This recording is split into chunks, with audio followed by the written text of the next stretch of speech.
Yes, yes, yes! So much yes! I'm so hyped for this, yes! I'm Arlian. Yes. And, he's Sean. Oh my god, this game, yes! And this is Hob, a puzzle platforming Metroidvania made by Runic Games, the same devs behind Torchlight 1 and 2. But does Hob have the strength Shut to... up, Arlian. This is Critical Reviews and we are getting right into it. Gobbling up my intro, I see. Fine. Jumping right in, Hob is a Metroidvania whose primary focus is exploration and puzzle solving. While there is combat in this game, it is certainly not the primary focus. Most of your experiences with the game will be centered around solving the conundrum of progress. See, each area is like a locked door, and it is your job to figure out what sequence of events you have to trigger in order to unlock that door. For a few exceptions, it is rarely a task of kill a certain number of enemies to proceed, but rather you finding ways to manipulate your environment in order to move forward and progress in the game's story. The overall difficulty and types of puzzle platforming varies across the game, where even the simple act of finding where to jump or hop to can be tricky at times. More than a few paths are less than apparent at first glance, especially as the game begins to throw enemies and obstacles along already treacherous platforming pathways. There's also the time-honored tradition of blocks, both in the form of push puzzles, but also as keys which you can use to power up various engines which in turn activate changes both subtle and large in the areas. The most noticeable agents of change mechanically, however, are the switches and buttons, which are frequently used to either unlock shortcuts so you can double back through the stages easier, or resume progress along a puzzle more conveniently after you've died or fallen off. They're done via causing climbable walls to appear or sealed doors to open. Most importantly, however, are the ones which can be used to essentially alter the world around you, adjusting it from its currently ruined state into one that's far more readily explorable, causing platforms to change position, lift or sink, and altogether altering the playing field as a whole. Basically, you have to think of the world as this giant jigsaw puzzle. Completing all the puzzles in a single area clicks a piece of the jigsaw into place, allowing you to access a section of the map that was previously restricted to you and helping you reveal the bigger picture. While simply following the main path that is laid out in front of you won't ultimately reveal that entire picture, doing so will keep you on a fairly straightforward path to the end of the game. But since this is a Metroidvania, a sizable portion of the game is also going to be spent rooting around in every nook and cranny for secrets that make you stronger or reveal more of the story. Sort of. More on that later. From the get-go, you will be hunting, if you are so inclined to do so, for sword pieces, butterflies, heart fruits, upgrade schematics, costumes, energy cores, and currency caches used to buy those upgrades. The first of these particular collectibles you come across are the sword pieces, which are more or less introduced to you early on during the main story, as you're given 3 to craft your initial sword, / keyblade. From there, every 3 you collect not only increases the damage you deal, but also changes the shape of the key you wield, allowing you to access various archives hidden about the world. More on that in the story section though. But yeah, you can find up to 9 more of these scattered throughout the world on the bodies of your fallen comrades. Heart fruit, on the other hand, is found in a number of plants you can interact with once you have your gauntlet in your sword. Simply locate one of the plants hidden about the world, use it, and you get to make a hearty smoothie out of its pulped remains. Every 2 times you do this gives you a permanent health boost. Now cores... Actually, wait, I don't want to talk about this, because it's depressing. Like, look at what you do to their poor bodies. No, Robuddy. Fine, I'll do the dirty work. You will find these robots around the map. Well, you will find a lot of robots around the map, but the certain ones have a blue glow on their chests. By smashing their chest open, you can swipe the last bit of that poor robot's life force and add it to your energy pool. While you start out with a few upgrades available to you from the beginning, a bulk of the skill upgrades available in the game are hidden around the world. While completely unnecessary to progress through the game, these upgrades can add a lot of nuance to how you can approach combat. And to get these upgrades once you've found them, you will need to get green gems that act as the game's gold, if you will. While killing enemies can certainly provide you with these gems, most of your supply of gems will be hidden in a fashion similar to upgrades. These little stone shrines spattered around the map that you can open to claim your prizes. Lastly, we have cloaks, those costumes I was talking about earlier. You can wear the starting cloak if you choose, but in your exploration you will likely end up finding at least one or two of the other ones. There is a red one that increases your health pool, but slightly decreases how much damage you do, which is the one I favored since I typically avoided combat as much as I could, and favored the increased survivability that it gave me should an enemy manage to get a shot off.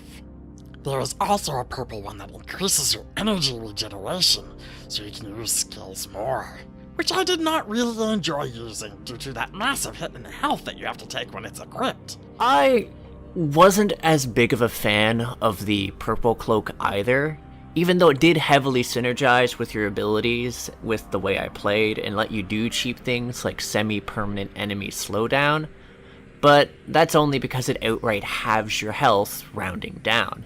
That, and because I primarily used the green cloak, which, essentially slightly lowered your health and energy regeneration in exchange for boosting your movement speed.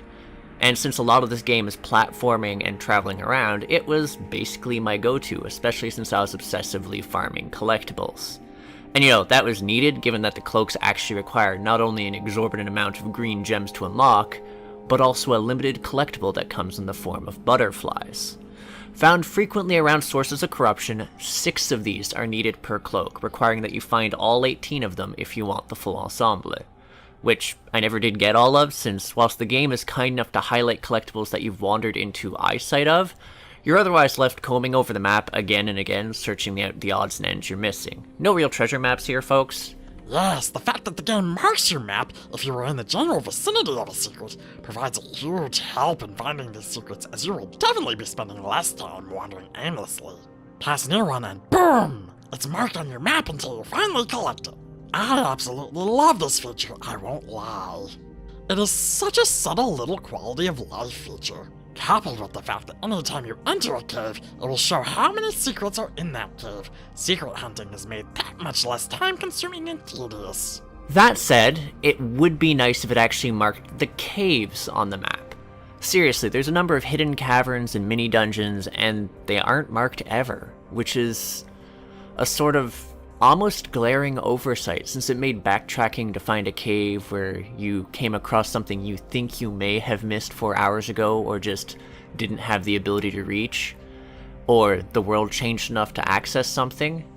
And that and the item radar is sometimes a bit finicky, since a few of them you could be standing almost on top of or pass extremely close to, and they don't actually crop up on your map. It is more useful than not, I will give it that, as it did by and large make my return through the game for collectibles more convenient and let me know when something was around that I just hadn't noticed. But it's not infallible. Anyways, Sean wants to talk about smashy things now. Combat. This is where the game gets a bit weird for me. Normally, I favor combat over exploration and whatnot. Typically, flinging myself into a fight is my favorite part of a game, as I enjoy action and conflict. But, as I mentioned prior, I avoid combat as frequently as I could, and I was able to do this because combat really isn't the main feature of the game. That said, there's plenty enough nuance to combat to make it plenty exciting whenever you do decide to engage the enemy. I would equate the major combat encounters to Dark Souls in its general feel. You'll frequently spend a lot of time dodging around while you look for those openings to attack or find a way to exploit weaknesses in order to drop your foes. Dodging and attacking are your primary combat abilities, but your grappling hook and your smash punch will also be instrumental in taking out those harder enemies. Because they're frequently shielded / armored, and therefore more or less impervious to you just flailing at their general vicinity. Emphasis on flail during the early game, incidentally, since until you get an upgrade or few, your hits are fairly feeble, and certain enemies, such as the large club-wielding trolls, will just one-shot you.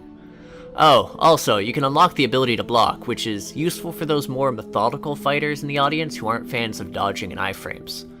Honestly, I didn't mind the combat in the game, and found the late-game instances of it fairly enjoyable because of how satisfying the powers and the schematic upgrades were. Like, hello there, bullshit warp and stasis lock combo, how you doing? But on the other hand, I also felt that it was sometimes just in the way, since the most enjoyment I got out of the game was during its platforming sections.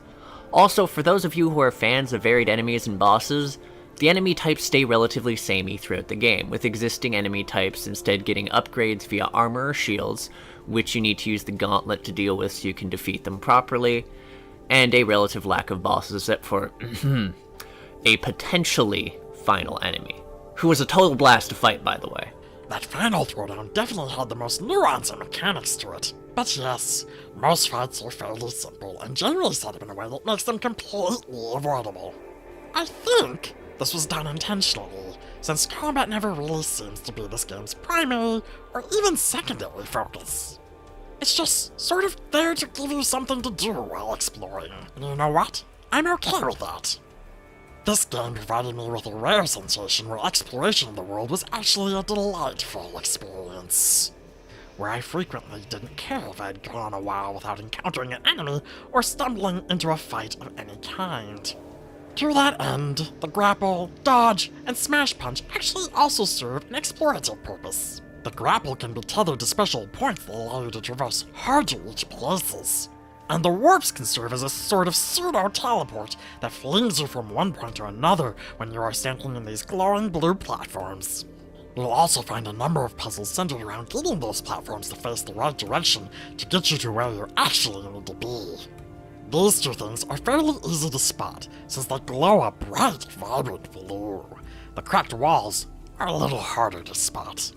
Littered around the map will be walls that are cracked, much like in a Zelda game. Smashing them open with your super punch is occasionally necessary for progress, but otherwise, the subsequent holes frequently house one of the secrets such as a schematic, some skill gems, or an optional cavern. It is rare for a game's combat skills to be useful outside of combat, or vice versa, and I felt that Hob actually did a pretty good job of balancing the usefulness between the two aspects of gameplay. Lastly, if you do get into combat and get yourself killed, respawning is a relatively painless experience. Well, sort of.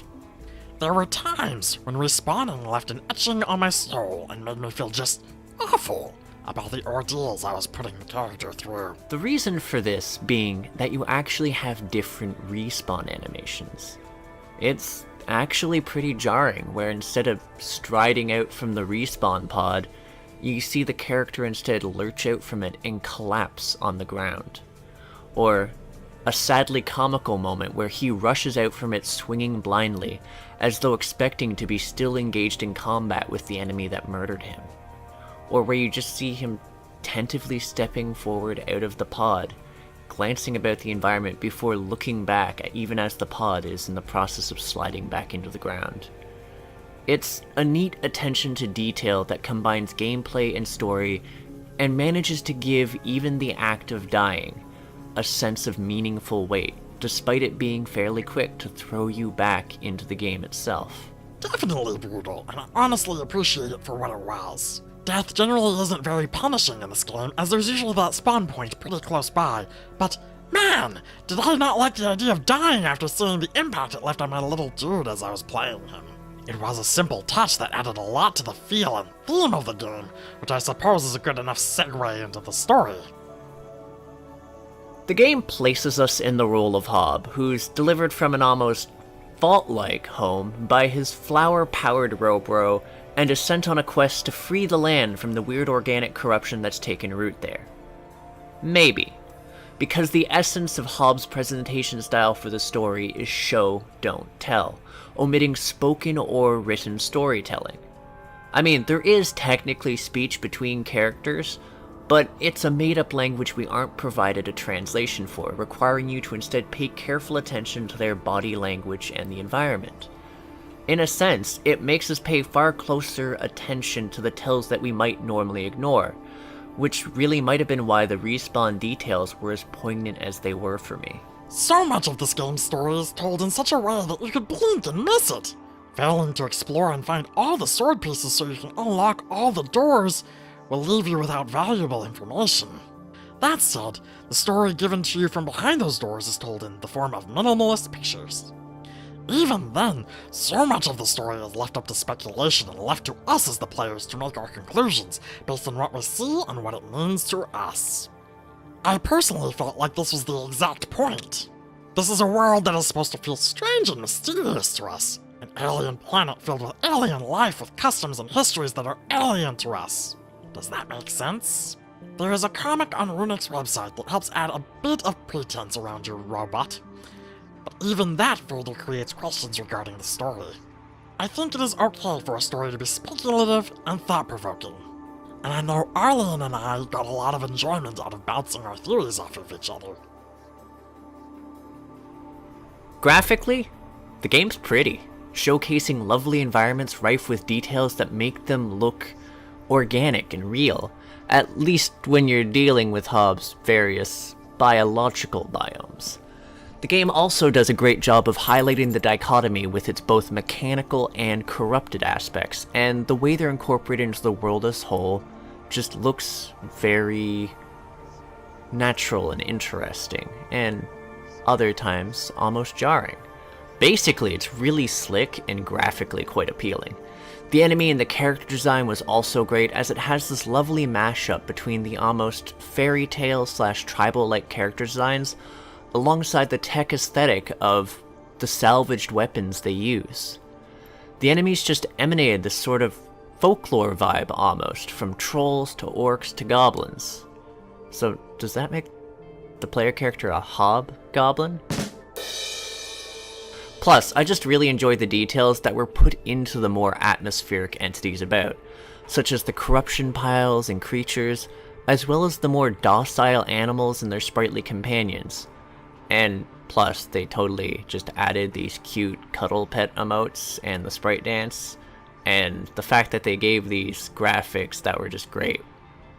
I can't say enough good about the pet emote. This game's world fascinates me. Hob uses a sort of cartoony art style that seems to be a Runic Games calling card at this point. Lots of round edges, bright colors, fantastical creatures. And despite this sort of bubbly cartoon appearance, the world that Hob takes place in was absolutely breathtaking. I had so many moments when the pieces of the world were shifting into place, or I found the viewpoints where I could take a moment and just casually admire the distant landscapes, where I was filled with a feeling that would be only described as childlike wonder. For a game whose map isn't nearly as big as other games, the set pieces and scenery found left me absolutely amazed. The character designs were fairly on point too. The main character, the robots, the wildlife, and the enemies, just wow. Yeah, all I can say is wow. So, can I just be like, fuck, it's good? Cause Hobbs got this phenomenal orchestral soundtrack that made the process of exploring the world like this pure and mystical experience.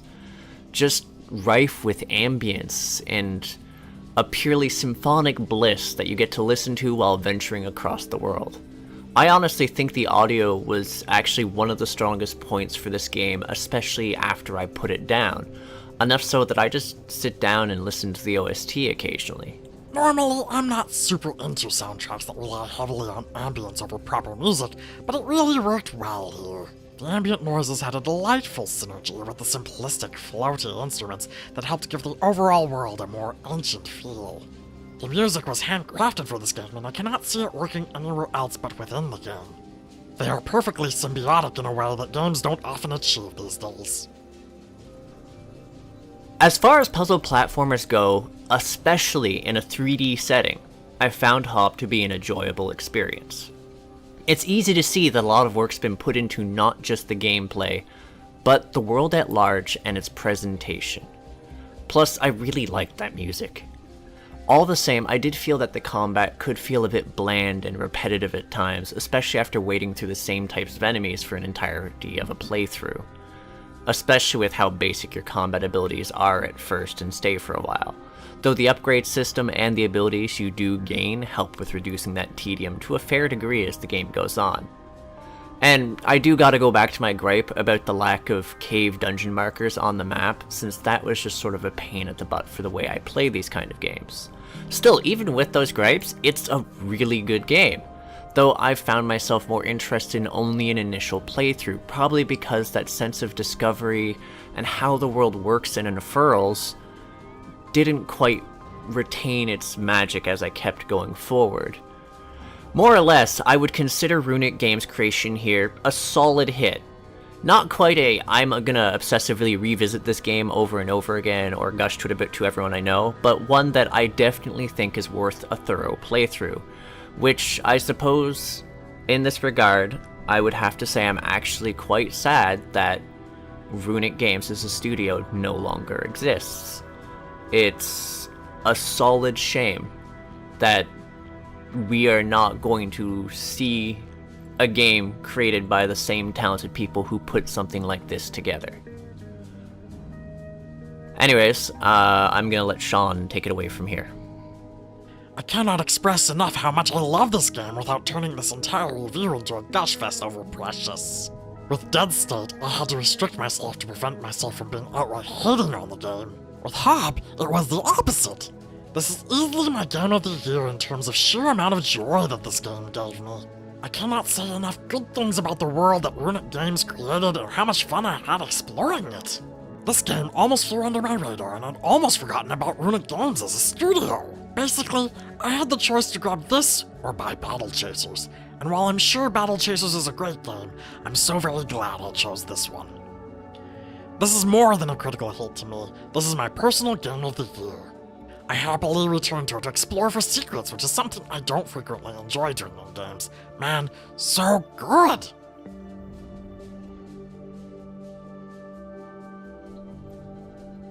Also, so this is more of like an afterword, but for those of you listening, you can probably figure out that this wasn't Sean speaking, so I had a mutual acquaintance of myself and Sean's fulfill Sean's role for this episode. All of this has been essentially a quote of Sean of what he wrote. That's about that. We're actually going to have a more official statement in the form of a podcast about this at some point, hopefully sooner than later. And yeah. Anyways, this has been Arlian, and also Alzorath as Sean. Technically it's Alzorath as the character as Sean. But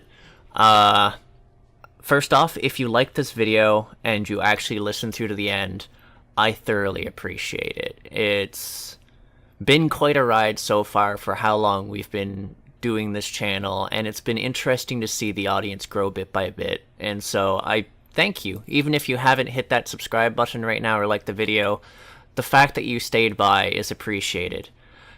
That said, if you do have an opinion on what was stated here, whether to contradict us, agree, or even direct us to a game you'd like to see covered, feel free to mention it inside the comments. We do have a relative schedule, but we do actually also have some leeway. And hey, if a game you suggest is on our list or looks really neat, or there's just enough people who are like, do this friggin' game, we'll do the friggin' game. And yeah, otherwise, if you do want to help us channel-wise, liking and subscribing definitely helps, and sharing is awesome because it lets people know what we do. So yeah, anyways, this is Arlian, signing off.